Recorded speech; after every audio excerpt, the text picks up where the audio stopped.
Kakinada rural కూటమి అభ్యర్థి, జనసేన అభ్యర్థి ఎవరైతే ఉన్నారో పంతం నానాజీ ఆయన మీద కేసు నమోదైంది. స్థానికంగా సర్పవరం పోలీస్ స్టేషన్‌లో రమణయ్యపేటలో తమను నిర్బంధించి దౌర్జన్యం చేశారు అంటూ వాలంటీర్లు చేసిన ఫిర్యాదు నేపథ్యంలో పంతం నానాజీ మీద, అలాగే మరికొందరి మీద పలు సెక్షన్ల కింద కేసు నమోదు చేశారు. సర్పవరం ఎస్ఐ శ్రీనివాసు, జనసేన నేతలు 6గురు వాలంటీర్లను గదిలో నిర్బంధించి తాళం వేసి దురుసుగా ప్రవర్తించారని అందిన ఫిర్యాదు మేరకు ఈ కేసు నమోదు చేశారు. అయితే వాస్తవానికి కాకినాడలో అసలు ఏం జరిగింది? ఈ వాలంటీర్లు ఈ రమణయ్యపేటలో ఒక గదిలో ఏం చేస్తున్నారు అనే దానికి సంబంధించి అసలు విషయం పక్కకెళ్ళిపోయింది. వాస్తవానికి కొంతమంది మహిళా వాలంటీర్లు అక్కడ కూడా పుట్టినరోజు వేడుకలు జరుపుకుంటున్నారు ఒక గదిలో కొంతమంది అనేది వాళ్ళు చెబుతున్నమాట. అది కూడా అడ్వాన్స్‌డ్ బర్త్‌డే సెలబ్రేషన్స్ అంట.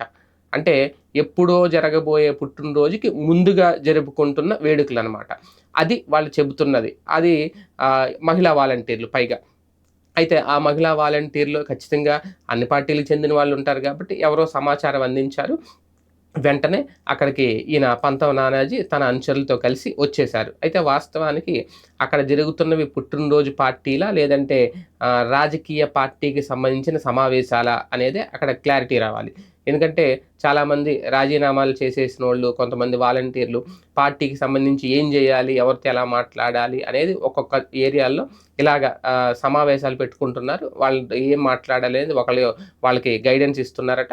ఈ నేపథ్యంలోనే వాళ్ళు తమ పనులను తాము చేసుకెళ్ళిపోతున్నారు. ఈ విషయం తెలుసుకున్న పంతం నానాజీ ఇమ్మీడియేట్‌గా అక్కడికి వెళ్ళాడు. కాకపోతే ఆయన చేసిన తప్పేంటి అంటే ఇమ్మీడియేట్‌గా అక్కడ అవసరమైతే ఏ మొబైల్‌తోనో ఎళ్లి అక్కడ మాట్లాడి ఏం చేస్తున్నారు అవన్నీ రికార్డ్ చేసి పోలీసుల్ని తీసుకెళ్ళి అక్కడ కేసు పెట్టడం. ఎందుకంటే ఆయన ఎలాగా ఎమ్మెల్యే అభ్యర్థిగా బరిలో ఉన్నారు కాబట్టి చేయొచ్చు. అంతే తప్ప ఆళ్ళని లోపల పెట్టి తాళం వేసేయడం అనేది ఖచ్చితంగా అది క్రైమే అవుతది.